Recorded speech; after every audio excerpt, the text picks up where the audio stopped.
हमारे सभी श्रोता बंधुओं, सती अनुसुईया सावित्री जैसी भूमि पर पलने वाली माताओं बहनें, लता और पताओं में निवास करने वाले देवी देवता, मंदिरों में निवास करने वाले सभी देवी देवता, दूर दराज से आए हुए सभी आगंतुक महानुभाव, सभी को हमारी तरफ से राधे राधे, जय श्री कृष्ण। मेरी भक्तों,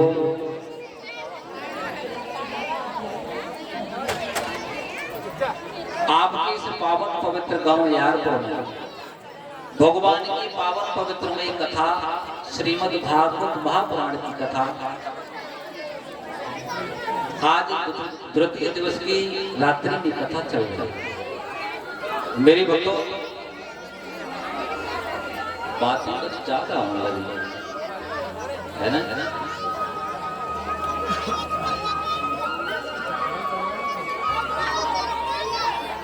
मेरे भक्तों, हमारे पूर्व जन्म के जब पुण्योदय हुआ करते हैं तब हमें भगवान की कथा श्रवण करने के लिए मिलती है, और जब तक पूर्व जन्म के पुण्य उदय नहीं हो सकते हैं तब तक हम कथा श्रवण करने का समय नहीं निकाल पाए।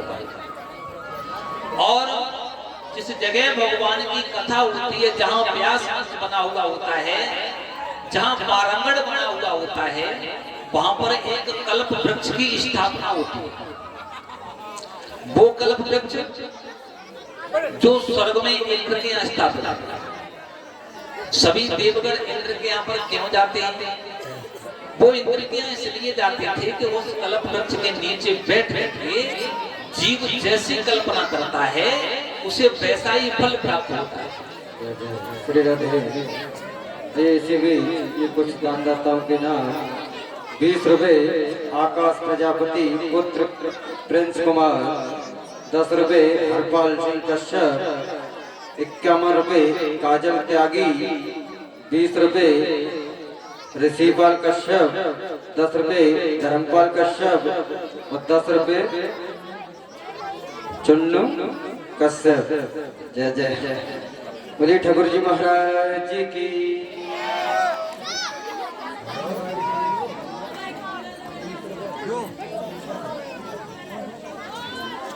और 20 रुपए मूलचंद त्यागी, 21 रुपए अशोक कुमार त्यागी, 50 रुपए सत्य प्रकाश त्यागी, 20 रुपए अरविंद प्रजापति पुत्र यश यंसिका, और ये 10 रुपए, ये 20 रुपए प्रज्ञा कुमारी, राकेश त्यागी 10 रुपए, सोनू डीलर 50 रुपए। सभी दानदाताओं के लिए ठाकुर जी से कामना करते हैं कि इसी तरह धर्म के क्षेत्र में कार्य बढ़ाते रहे।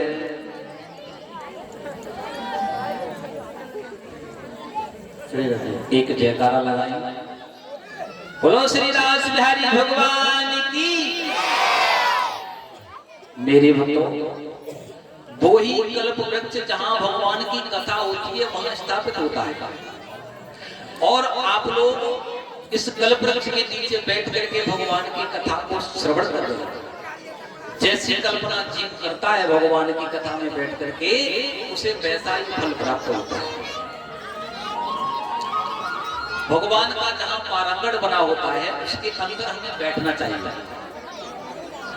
लेकिन आप सभी भाई बहन दर दर बैठ जाते हो, ये कथा सुनने का फल आपको प्राप्त नहीं होगा। हमेशा भगवान के पारांगण में बैठना चाहिए और तभी कथा का फल आपको प्राप्त होगा। लेकिन आज का जमाना ऐसा है कि इस कलयुग में कोई किसी की मानने को तैयार नहीं होता। अभी आप हमारी बेटी के द्वारा कथा श्रवण कर रहे थे कि गौकर्ण ने धुंधकारी को कथा श्रवण कराई और उसका उद्धार हो गया। वो पापी धुंधकारी इतना बड़ा महापापी था, उस धुंधकारी का भगवान की कथा से उद्धार हो गया। लेकिन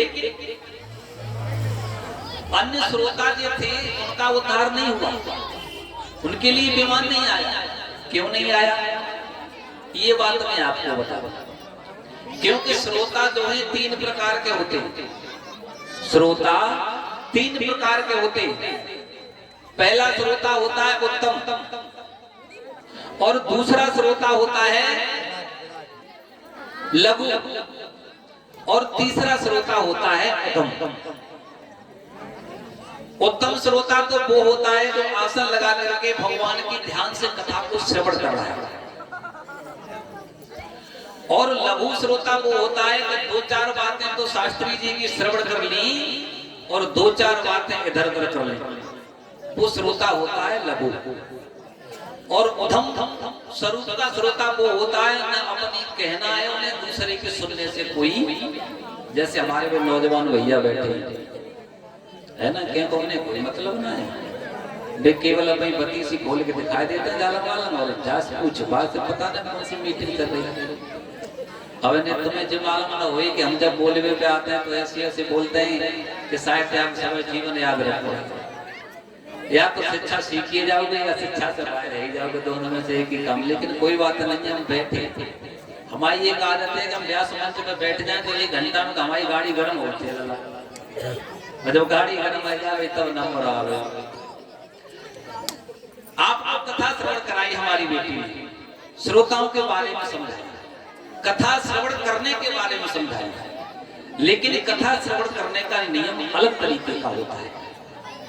कथा के प्रांगण में हमें सुखद आसन, जिस आसन से हम अच्छी तरह से बैठ सकें, हमें वो आसन लगा लेना चाहिए।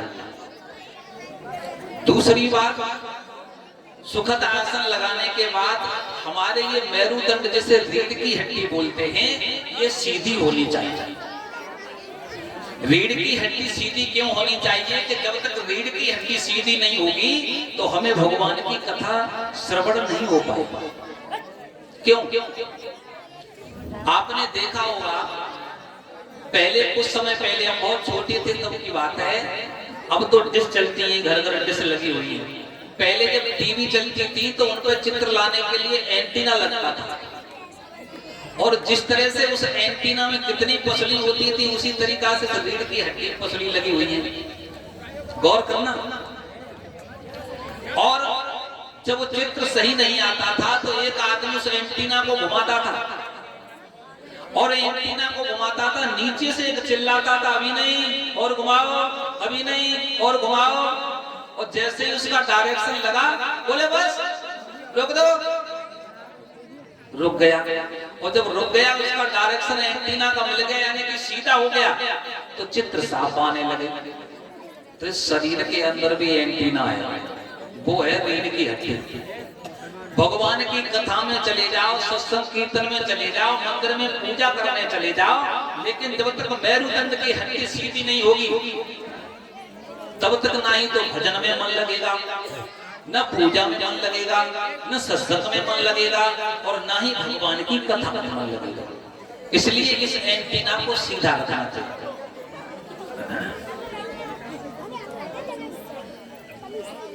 मेरे भक्तों, नंबर दूसरा आता है। पहला नंबर तो ये भगवान की कथा श्रवण, दूसरा नंबर ये आता है कि भगवान के दरबार में कोई न बड़ा होता है, न कोई छोटा होता है, और न कोई जाति से संबंध होता है, क्योंकि भगवान के दरबार में सब एक समान होते हैं। क्योंकि परमात्मा के यहाँ से जब जीव आता है तो अलग अलग नहीं आता है, अलग अलग परमात्मा नहीं है, अलग अलग जाति का परमात्मा नहीं है। परमपिता परमात्मा तो एक है। इस संसार में आकर के लोगों ने कार्य के बस अपनी अपनी जातियां बसा ली, वहाँ परमात्मा के यहाँ पर कुछ नहीं, वहाँ उसके यहाँ सब एक बराबर है। तो भगवान के दरबार में बैठ करके सब कुछ हमें त्याग करके और एकदम से स्वच्छ होकर के बैठना चाहिए, तो हमारे हृदय के अंदर एक एक शब्द प्रविष्ट होगा। दूसरी बात, जब भजन कीर्तन भगवान का स्मरण करना है तो अपने हाथों की ताली बजानी चाहिए। अभी नहीं बता रहे, जब गाएं भजन तब है ना, ताली बजानी चाहिए। क्यों? तुलसीदास बाबा ने लिखा है कि राम कथा सुंदर कर ताली, भगवान की कथा सुंदर करवाने हाथ तारी। भगवान की कथा सुंदर और सुनने में आनंद तभी आएगा कि जब हाथों की ताली बजाओ। श्रीमद् भागवत महापुराण का पहला श्लोक है, जानते तो सब लोग होंगे, शायद है कि 50% लोग जानते होंगे श्रीमद् भागवत महापुराण का पहला श्लोक कि सच्चिदानंद रूपाय विश्वोत्पत्त्यादि हेतुवे तापत्रे विनाशाय श्री कृष्णाय वयं नमः। हर चौपाई के अंदर, हर दोहा के अंदर, हर श्लोक के अंदर कुछ न कुछ छुपा है। क्यों छुपा है? वो इसलिए उसका मनन करो। केवल सीखने से काम नहीं चलेगा, सीखने से काम नहीं चलेगा। सीखने के लिए तो 5वीं क्लास का बच्चा वो भी सीख जाएगा हर चीज, लेकिन नहीं, उसका मनन करने से, उसका खंडन करने से काम चलेगा। श्रीमद् भागवत महापुराण का पहला श्लोक जीव को साफ संकेत करता है। दीपक क्या संकेत करता है कि सच्चिदानंद रूपाय, भगवान की कथा सत्संग कीर्तन में बैठ करके सत्चित, जो जीव सत और चित्त के द्वारा बैठता है आसन लगा करके, तो उस जीव को सच्चिदानंद, जब सत और चित्त लगा करके जीव आसन से बैठ जाएगा तो उसको आनंद आने लगेगा। आनंद, आनंद भी संसार में 3 है। आनंद संसार में 3 है। पहला ब्रह्मानंद, दूसरा परमानंद और तीसरा ये संसारिक आनंद है जिसे विषयानंद बोलते हैं। 3 आनंद है। अब आप लोग सोच रहे होंगे कि जब हम सत और चित्त लगा करके बैठ जाएंगे तो आनंद आएगा, वो आनंद आएगा, ये संसार का विषयानंद नहीं आएगा। विषयानंद नहीं आ सकता है। सबसे पहले ब्रह्मानंद आएगा। ब्रह्म, हमारे शरीर का जब हम सतचित्त एकत्र होकर बैठ जाएंगे तो हमारे शरीर का ब्रह्म एक जगह टिक जाएगा, और जब ब्रह्म टिक जाएगा तो हमें आनंद लगेगा, और आनंद लगेगा ब्रह्मानंद। सच्चिदानंद रूपाय, सच्चिदानंद रूपाय विश्वोत्पत्त्यादि। और जब हमारा ब्रह्मानंद टिक जाएगा तो हमको परमानंद आने लगेगा, क्योंकि भगवान की कथा का, सत्संग का एक एक शब्द हमारे हृदय में छिदने लगेगा, और जब हमारे हृदय में चुभने लगेगा तो हमें आनंद आने लगेगा। कौन सा आनंद?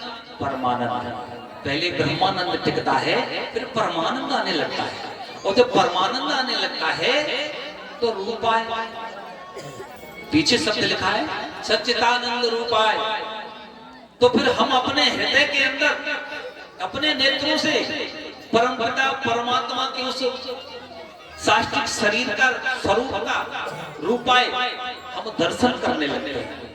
कब? जब हमारा ब्रह्मानंद रुक जाता है और परमानंद आने लगता है, तुम्हारा जीवन दांत फाड़ने में निकल जाएगा। तुम क्या जानो क्या है, क्योंकि तुम विषयानंद में मगन हो ना, क्योंकि तुम्हारे संग को पत्नी जवानी ऐसी है कि जीवन में तुम्हें कुछ कर्म नहीं दे रही, समझे? क्योंकि क्या जवानी हम गुजरे आए, लेकिन हम तो अपना जीवन ऐसा बनाए लाए कि गद्दी पे बैठे हजारों लोगों की जनता के सामने हम बैठते हैं रोजाना, समझे? लेकिन समय का इंतजार करो। और जब स्वरूप परमात्मा का नजर आने लगता है तो जीव ब्रह्म में लीन हो जाता है, और जब जीव ब्रह्म में लीन हो जाता है तो तापत्रय विनाशाय, तीनों तापों का विनाश हो जाता है। भौतिक, दैहिक और दैविक, तीनों तापों का विनाश हो जाता है। कब? जब हमारा मन श्री कृष्णाय वयं नमः, परमपिता परमात्मा के चरणों में लगता है। पहला श्लोक हमारा ये कहता है श्रीमद् भागवत महापुराण। इसी कारण से तुलसीदास बाबा ने ये बात लिखी थी रामायण के अंदर, राम कथा सुंदर करतारी। अरे उन्होंने जिक्र न लिख रही राम कथा सुंदर करतारी, उन्होंने लिखा करतारी। भगवान की सत्संग कीर्तन कथा में जो लोग सुंदर हाथों से ताली बजाते हैं, सुंदर कर ताली, उसके पीछे लिखा है संशय व्यंग उड़ावन हारी। संशय तो हमारे अंदर वो होती है कि हमारे मन को बार बार उथल पुथल करती है। बोले बहुत देर से शास्त्री जी किस्सा टाइप के चले जा रहे हैं, कोई झटका न लगाओ, चटकोला न लगाओ, कोई गानों एक नई तरीके को न लगाओ, तो मन में उथल पुथल हो रही है, संशय हो रही है? अब जब संशय उत्पन्न हो जाती है तो जोड़ा हर किसी का है, जीवन दो के साथ में आया है, दो से ही बना हुआ जीवन है और दो का ही जोड़ा है। जब संशय आएगी तो विघ्न होगा उत्पन्न शरीर के अंदर, तो तुरंत उसका जोड़ा विघ्न आ जाएगा पीछे से, और विघ्न जब आ जाएगा तो विचार करने लगता है कि बोले दीपक भैया अब कथा में मन न लग रहा, चले दीपक में की थोड़ी देर और रुको, शायद अब ये गाना बढ़िया सब आएंगे, फिर थोड़ी देर, लेकिन वो मन नहीं रुक रहा है, क्योंकि संशय उत्पन्न हो जाती है तो वो विघ्न पड़ने लगता है, फिर मन नहीं टिकता है। और जब तक मन नहीं टिकेगा, जब तक ब्रह्मानंद प्रवेश शरीर में नहीं करेगा, और ब्रह्मानंद प्रवेश शरीर में तभी करेगा कि सत और चित्त शरीर का ये जो ग्रेसन है वो और चित्त हम परमात्मा के चरणों में लगाएंगे तभी, क्योंकि श्रीमद् भागवत महापुराण में पहला शब्द ये लिखा हुआ है। और जब ऐसा होने लगेगा, हमारा सचित रुक जाएगा, तो संशय रूपी जो पापी रूपी पक्षी है वो हमें परेशान नहीं कर पाएगा, और फिर ताली जब हम बजाएंगे तो वो हमारा पाप रूपी पक्षी संशय और विघ्न दोनों उड़ जाएगा। संशय व्यंग